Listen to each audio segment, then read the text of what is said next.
So here's the thing, y'all. Y'all know I went through a divorce and I gave y'all the rundown.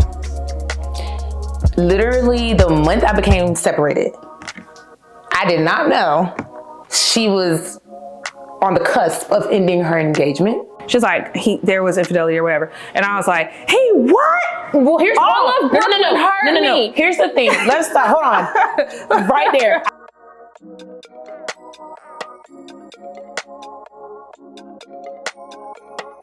I told her as soon as we got on the phone, I know her so well. I said, where are you? Because she has a knack for like just, I won't say walking aimlessly, but if she on that phone and she's really into it, she doesn't see anything around her. I've almost been hit a few times. Yes. So I was just kind of like, I don't want her to get hit by a car when I give her this information. So I was kind of like, where are you?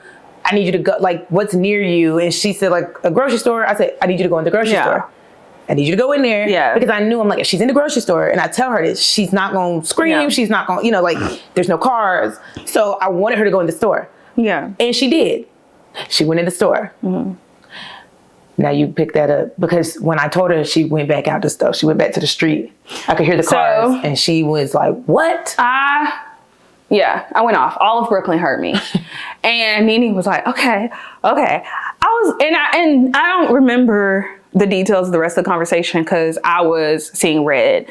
And she was like, I'm coming down there. Let me tell you why. And it's not just that, well, yeah, it is a big sister thing. But as a big sister, I've spent many years thinking, what would I do if somebody hurt my sister? Many years. And I was like, God knew to put me in New York at the time he did. Well, he knew to make you the big sister, because I don't think I would have thought about like consequences. So Chase, you better not ever find yourself in a bad situation. You know, it's just, you know, and so she tells me that. And now I will say we've never discussed what happened in my mind with my relationship as regards when you told me that. I was like, he hasn't cheated on me.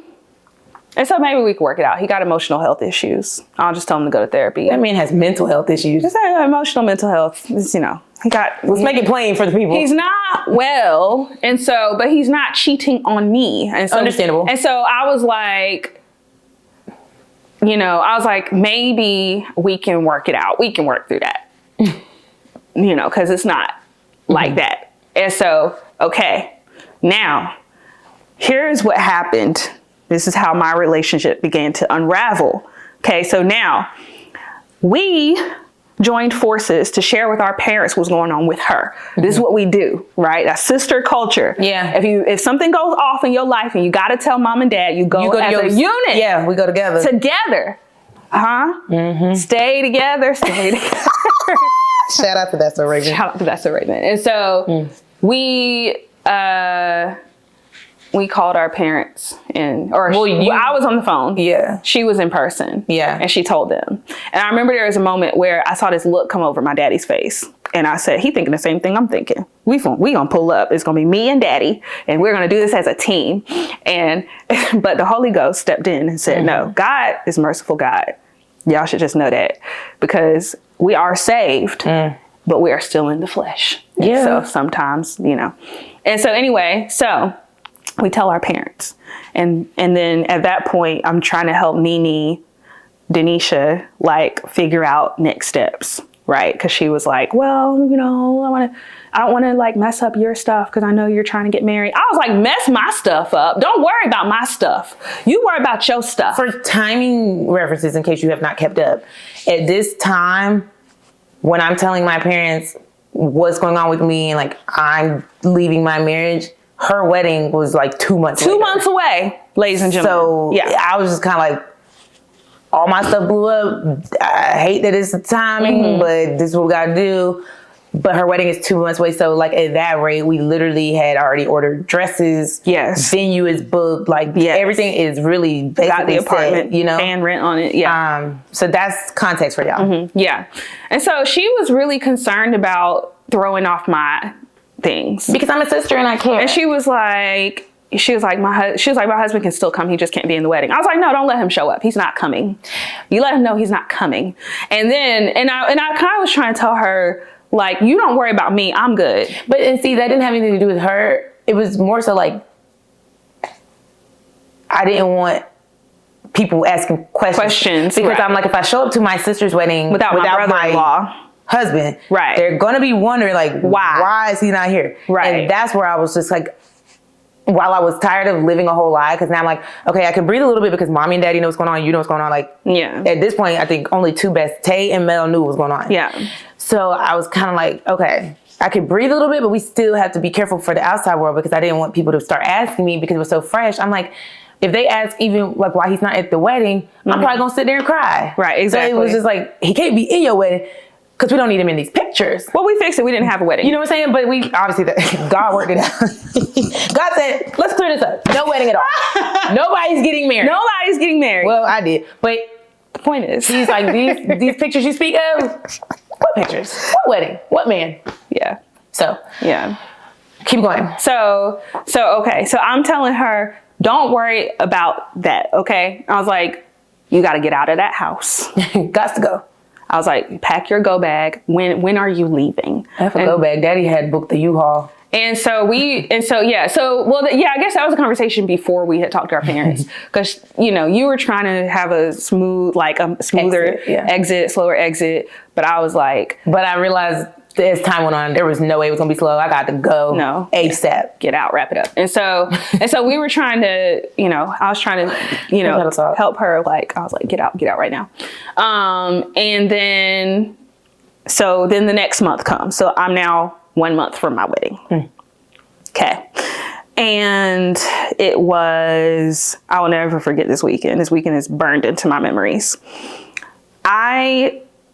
My best friend's birthday was coming, Janelle. Shout out again to her. Yes, love her. She's the one. I love her. And so I was like, and it was Good Friday weekend. Okay, so Easter.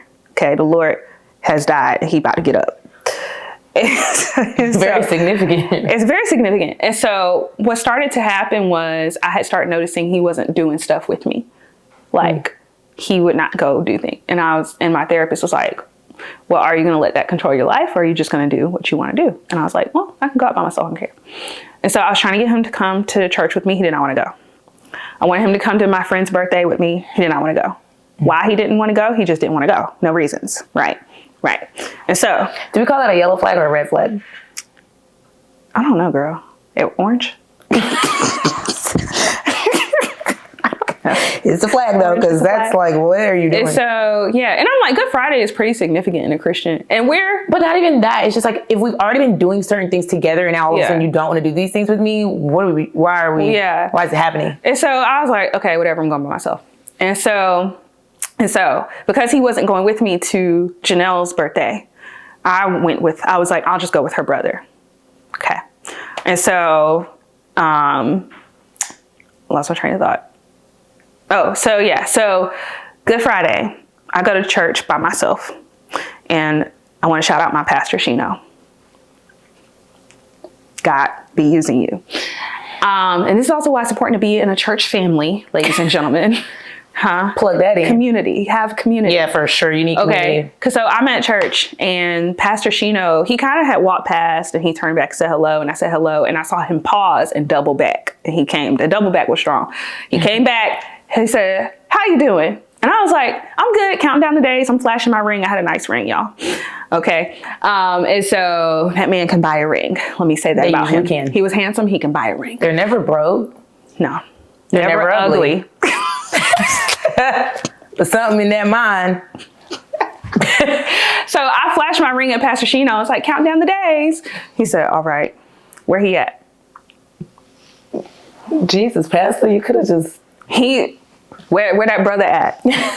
Couldn't hear. Yeah, he said he need to come around here sometime so we can see him and know he treating you right. Huh? And then he walked off. Because when the elders can lay eyes on you, they seeing through all of that. It. Okay. And so then he walked off. And I also that night had a moment where I, went to the altar and was praying with, one of the elders and about some things.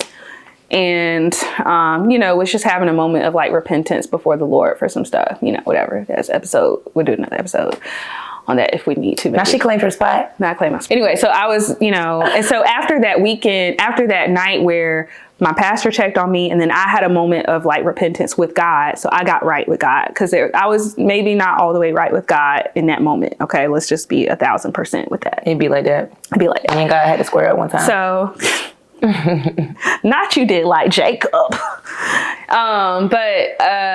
So I got right with God that night, and the next day I went to go see my best friend, Janelle, who we've mentioned 80 million times in this podcast. Yeah, you better watch this, Janelle. Like, share, and subscribe. Like, share, and subscribe. But so I go see her and had a good time, celebrate her birthday.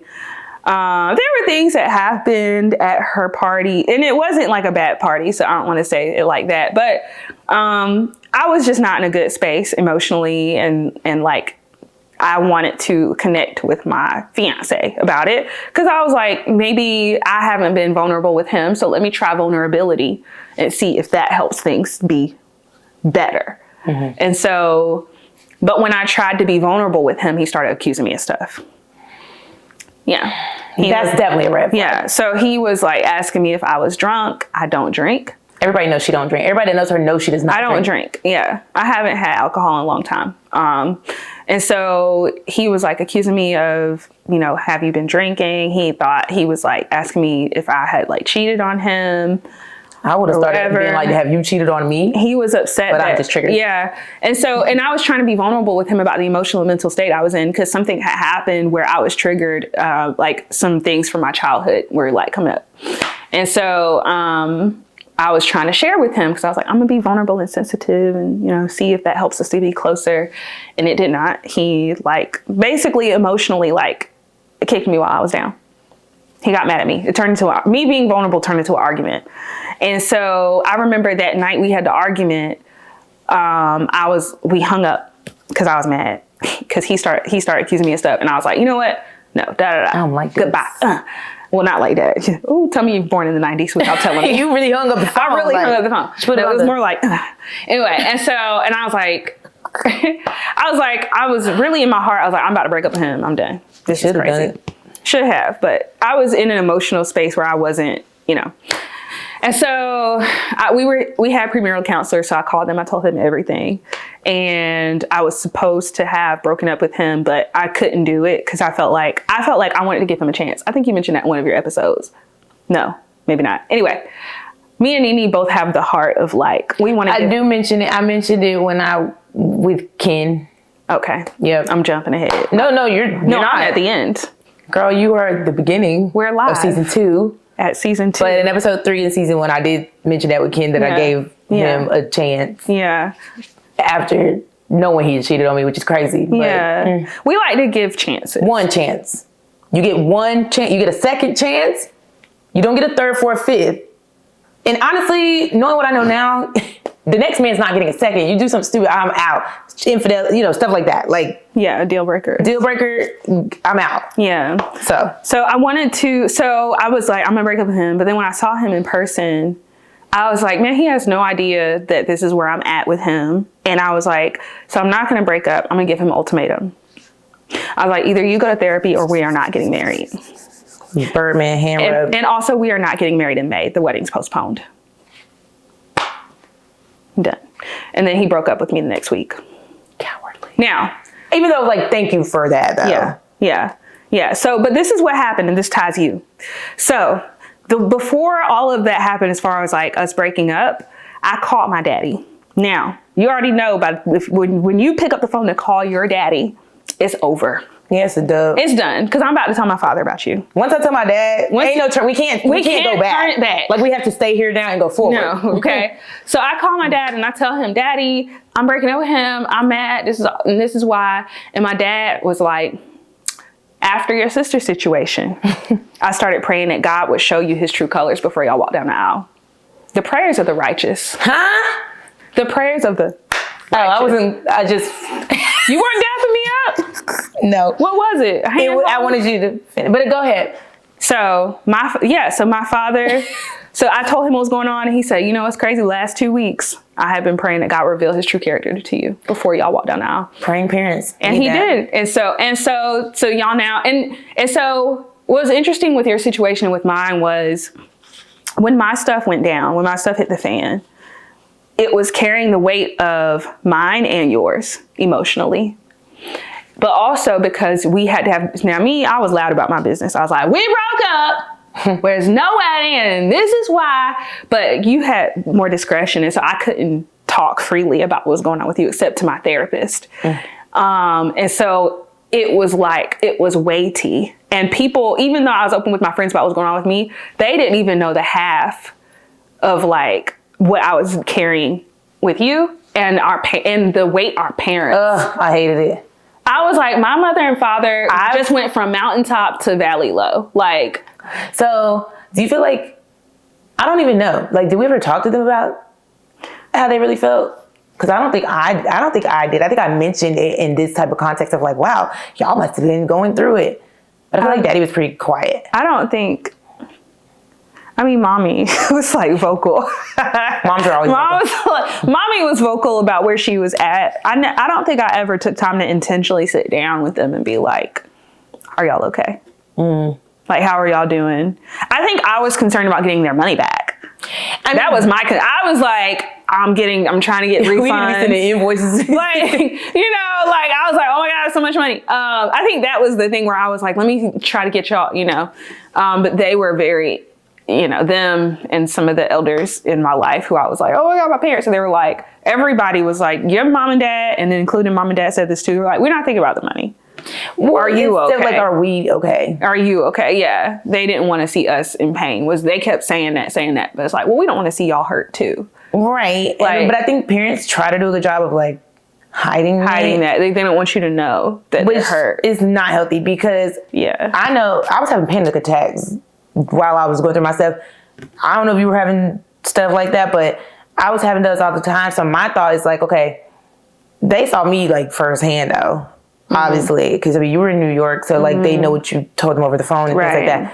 They were seeing me in person in this really depressed state. Like, it was bad. Yeah. But I'm wondering, I'm like, dang, if this is taking a toll on my health, I don't want it to take a toll on their health because they're already older, you know? So it's like, how are y'all getting your emotions out or expressing them if you're not really talking about it? Because they weren't really saying anything to me. Right. Well, they wouldn't, right? Like, they wouldn't bring that to us. I just I don't know. It was just a weird space for our whole family. It was in that season. Yeah, which thankfully we're clearly out of it now. But I just feel like, I don't know. I keep thinking to myself, like, what lessons did we learn? Or like, what did I learn from that season? And I ain't gonna lie. I feel like I learned lessons individually, but I'm like, they didn't need to learn no lessons. They're parents. They're experienced life. You know what I mean? Yeah. So I felt like I don't have regrets. No regrets. I knew you were going to say. I'm sorry. I knew you were going to say. I don't have regrets, but I do feel like, you know, if I could have gone through that season and they were not affected, I would have opted in for that. Like, that's what I would have opted for, you know? Anyway, do you feel like there are certain lessons that you learned having gone through a broken engagement? Whew, girl, deep. Episode 3. No, I'm just kidding. You can just give one or two. I mean, one or two. Yeah. Let me think. Like something you feel like, you know what? I had to go through this because this is what I learned. Actually, I'll share what I shared with a young lady recently. Someone called me because she was like, she's transitioning into New York, and she was like, "What do you wish you knew?" I wish someone had told me to not try to be dating seriously so soon after moving. Oh, I thought you were gonna say don't date a man from the Bronx. I'm kidding. If you're from the Bronx, I'm not. You might be a great person. I had to say that because she's my sister. So. So when the lesson I learned, I think we were talking about like, that was kind of off camera conversation, but pacing, right? I moved to New York, and then like less than a year after I moved, I started dating him. So like, give yourself time. Yeah. And the reason I think I would have waited is that I should have gotten rooted in community and rooted in myself as a New Yorker before I added a serious relationship to the equation. Yeah. Because I have community in New York, and I had it at the time, moved into New York with community, but I wasn't rooted with them in a way where they could quickly catch stuff. Yeah. So it was like, ooh, girl. So we built our relationship in isolation. So did we, because we were dating during COVID. During pandemic. So it was like, we not coming around people. We just being with each other all the time. Yeah. So I would say that is one of the biggest things is like But you have to be around community anyway. Be around community. Yeah. And then when you start dating, part of dating somebody, y'all need to not necessarily intertwine your communities, but like bring them around your people, go around their people so they can vet you out. Exactly. It's normal. That's healthy because life is meant to be lived in community. Yeah. So it's like, if you're not dating that way, what are we hiding here? Or what are you hiding that you don't want to be around the people that know me best? Right. So they can see what's going on with you. Exactly. And I think too, like, and so through the breakup, one of the first things I did was like dive headfirst into community. Yeah. Well, that's what you needed. Deep into there. Yeah. And so that I think was the biggest, which I think is interesting to say that was like the big, I mean, there were a lot of lessons and I'm still learning, but I feel like that was like one of the main things I would say is like, you know, community is so I mean, that's important. big for you also though, because you're an introvert. I'm an introvert. You can enjoy your time alone, recharging, cut off from the world. Yeah. So you have to really be intentional to I have to be intentional and make sure that I'm not expending my energy in places that won't fill me up. Yeah. Well, with that said, you learned a valuable lesson and others that I'm sure, you know, are tucked in there. What are you looking forward to now that you're like single? You might not be mingling, but I mean, what are you excited about? Like, because I feel like when I became single, I wasn't really excited about it at first. I mean, I almost felt like, dang, now I gotta start over. Yeah, that's, and I definitely, because I didn't cut everybody off, but I did isolate myself. Yeah. So I felt like, yes, I had to get integrated back into community. Yeah. But then after that, that's kind of when I got excited about like, okay, I am single. This is a good place to be. So what are you excited about though in this space of singleness? There are a lot of things that are like really exciting. Like, so as I've been healing, I realized that I was not intentional about going deep with new people.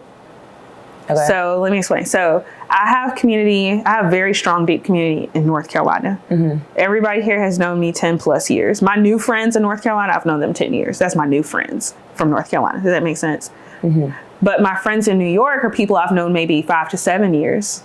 But I'm not like, I wasn't intentional about being with them. Yeah. I was more like, I'm at work, I'm hustling, I'm, you know. Well, you know, and you have to kind of. Yeah, it's the culture. New York just has a hustle culture, but so I'm excited to build with them, and I've already started building with people in a very deep and meaningful way in New York. I'm excited to like lean into my project. So I am a writer, and I am writing all the things. So it's exciting to read your book. Sorry. It's fine. So I'm excited to be finishing up projects. There were things that I wasn't able to write about in an authentic way until after I went through this type of relationship. And so I'm excited to, you know, lean into those feelings and have it expressed on a page. I'm excited about the healing journey it put us on as a family.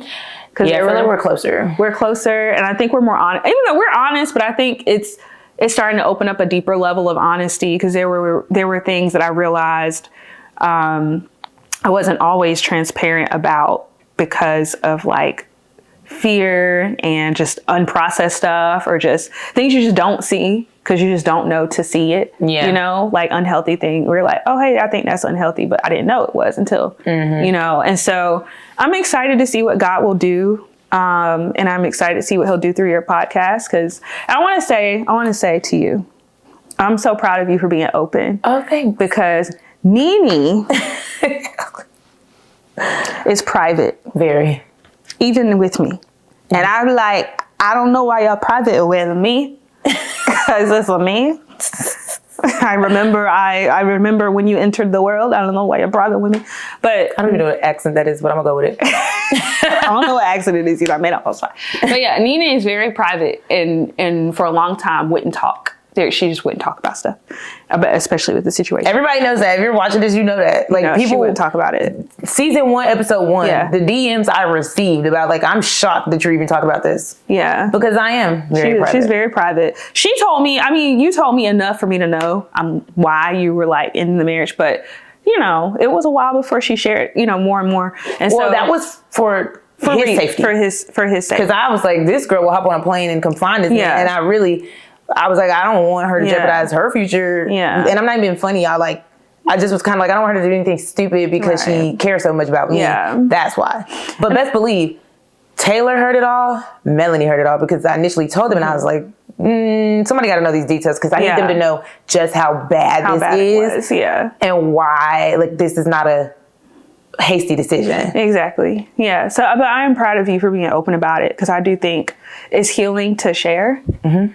And it's healing for other people to hear it. Because one thing that I remember as I was going through the broken engagement, random people start coming out and being like, I too experience these things in my relationship and my engagement. Which I'm like, gives you the opportunity to build community. Yeah, it gives you the opportunity to build community. But I also was like, I wish more people were transparent about it. Because at the time that we were going through the broken engagement, broken marriage, it felt like no one had talked to. Yeah, because all you see on our side, we have a very like nice community. So like people are stability, 30, 40-year marriages, healthy relationships. They have big, beautiful families. It just seems like this is what you do. It seems like this is what you do and everything's fine. But you don't know that before that 30, 40-year marriage, there was a broken thing. Yeah. Yeah. And so the only one we know about, which, mommy has talked about this, but she was engaged. She was too, yeah. Before she married daddy. So it's like, that's my only real, I mean, I think there's like one other person in our life that like I know of where she had a divorce, but like nobody really is talking about it. They don't talk about it. So it felt, I'm sure for both of us, very isolating. Yeah, a little bit. To even be in that space. It was kind of like, I can talk to people about it, but they won't really understand. Yeah. So that's why I'm glad you acknowledged being open and talking about these things, because it's like, one, it helps you build community, but it lets other people know, like, when you are not alone. Yeah. And a lot of these things are more common. Way more common. Than people think. Because, I mean, well, divorce clearly is very common in America, but like, within our community and at this age, right now, like, it is millennials, I don't know the stats. I think Ken might have talked about it, but the stats, like, it's actually sad. Crazy. But it's so common amongst millennials, and I even know just a bunch of people that don't want to say anything. No, they don't. But I'm like, broken engagements, common. Like, it happens all the time. Yeah. But people usually just kind of like sweep that under the rug, move along with their life. Yeah. And then it's kind of like, didn't they get engaged at one point? Now they're not. And then nobody ever talks about it. I think part of it too is people are trying to move on, and you can move on and to not like harp on it. But I think they should be more open. Well, I think that's part of moving on. It's like you said, talking about it. Yeah. Share it, get it off your chest. Yeah. And also, you just never know how your testimony could be a blessing to somebody else and potentially prevent them from going down the same path. Because if you like talk about the signs, talk about the things you dealt with and saw, even if you stayed in it, talk about your experience. And then some people say, oh, wait a second. That sounds a little familiar. Yeah. Because it's like, now you kind of have something to work with where it's like, okay, this is a theme here. Yeah. You know, you're not crazy. Yeah. Maybe I should look deeper into this. Maybe I should talk to a professional about this and get their thoughts. Maybe I should step away from that relationship that I thought was okay, but it makes me feel this way. Like, these are signs. These are them yellow, orange, and red flags. The orange. Orange. You got to throw the orange in there because it's not always red. We can't always jump off the deep end. But it might be orange, so you need to stay aware. You know? No, I'm glad. I appreciate you for acknowledging that, because I tussle with like, do I share this or not? Yeah. But it was a 6-month journey until launching season 1. And I'm proud of that, because like the more I talked about it openly, even before the podcast, I realized there's ministry in this. And I always felt like, well, it's not bad. I always felt like, okay, I feel I have a calling to help women in some capacity. Didn't know how, when, where, age group, whatever. But I always felt like that. In hindsight, truly is 2020. Because if you would have told me we were going to go through a divorce to get to that space, then I would have been like, do we have to go that far? Like, can I help them some other way? Like, can I learn? Yeah. But now I'm like, okay, very purposeful. You know, had to go through this to get here. Yeah. And I think with you too, like, I don't know, you've just always had a calling to help people. Oh. That's at least how I see it. I don't know if you feel the same way. I don't even know if that's what the Lord told you, but that's what it seems like based on life. But I feel like now with this, the broken engagement, it's kind of like this new space. Especially, I was inspired by you because you were so open initially. Like, tell everybody, I'm not getting married. I was like, well, okay, how do you want me to word it? Like, what do we say?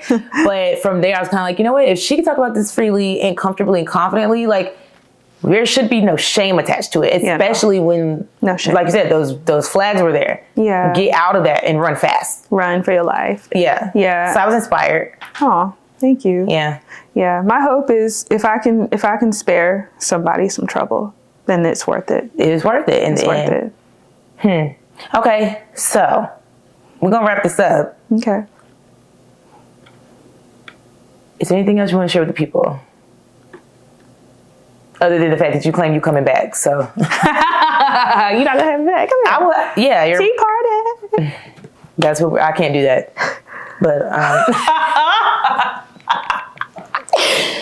yeah. Anything else you want to share with the people? I would love to have you back at some point. I don't know. It might be seasons down the line. I don't know. Anything else I want to share? Yes, like get it off your chest on camera. Okay. Yeah, I do have something on my heart I want to share. I think so. We are Christians, and I want to say that Jesus promised us that we would suffer. And the reason I'm talking about this is because I feel like a lot of times when you hear Christians talk about situations they're going through, they'll tell you what you hear is, I did A, B, C, D, E, and then God blessed me. That's not how blessings work. By grace you were saved, not by works, and no man can boast. She's preaching. Okay. And what I saw in the midst of what we went through was that God uses suffering to edify us. Because I didn't know that I had a vengeful and murderous heart until some things happened with you. And I was like, you know, and then I had to repent and God had to deliver me from that. Right? I was shocked. Well, we can't say too much on camera, statutes of limitations and things. Right. So I'm using the words wrong. Anyway. Yeah, my legal friends are about to be like, yeah. If you know legal things, post in the comments, help us. Anyway, but my point is, I saw God edify us. Well, I moved with grace. Make us better. No shade. It's okay. I didn't take it that way. Yeah.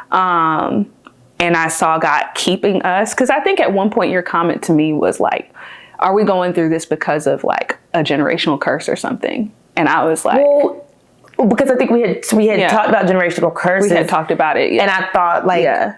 I didn't have a full understanding of like, how do you break that? Because why am I going through this when I literally you did everything didn't do anything wrong to him specifically? Like it wasn't like I felt like it was karma or something. I'm like, did I do something? Did I do something? I mean? Why am I suffering? Right. Yeah. That was more of what I didn't understand, like generational curses, how they work. Just because I know the history of women in our family. Yeah. We were talking, the women in our family. That could be an episode in itself. Yeah. Yeah. And so the reason I'm bringing up suffering and God is because I think there's an expectation that, you know, people will tell you like, if you want to get married and you want to have a good marriage and you want to have a good man, you want to do this, well, you have to be a godly woman and it will be fine. There's a lot of ungodly people married. There's a lot of ungodly people married. And we were doing everything, quote unquote, right. And things still went wrong. And people will look at that and say, well, what about God? What was he doing? And what I will say is that God rescued us and he spared us. Like he spared us from being tied to these men in a way that could have been irrevocable, you know? And just even seeing the power of the prayers of my father, you know, where God really literally like revealed to me that person's character before we got married. And then I'm like, dang, was he praying for me? I was just kidding. Well, I don't know if you want to mention this, but like you had, like, God supernaturally spoke to you. Oh, yeah, I had dreams. God spoke to my sister in her situation, was trying to point, he was telling her. He literally was the Lord revealed. And so I don't want anybody, I want anybody to know, if you're going through a difficult situation, specifically relationally, and you're thinking, well, I did everything right. Where is God? Why is this happening? It's happening because we live in a fallen world. People are evil. That's why Jesus had to die. Right. And so it's not necessarily like it's your fault. Yeah. And also it's not like you can do all these good things just to get God to bless you. Right. He is good. He blesses when he wants to bless. But I want you to also consider that maybe God is using the suffering to draw you closer to him, because that's what happened with us. Mm-hmm. And maybe he's using the suffering so that you can help other people.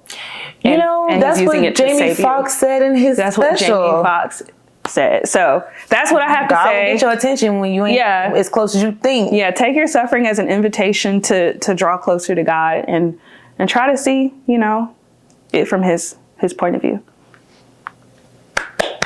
Well, look, that's a wrap on episode 2. I think that's a good place to end. Thank you for that. That got deep, but we like to go deep. So I'm really happy that my sister was able to join me, because when I did launch this podcast, I'm like, she got to be on this podcast. She has to. She's my sister. And like, I would have found a way to get you on this podcast, even if you didn't go through what you went through, but like, it just so happened that it was fitting. Yeah. Y'all, tune in to episode 3. We made it here, y'all. Season 2 is live in action. Please tune in to episode 3. I just know it's gonna be a good one. That's all I'm saying. But tune in. We should scoot you for a sister hug. Yeah. It's a good episode. And I'm so happy that you agreed to come do this. Thank you for inviting me. I love you. Okay, say bye to the camera. Bye.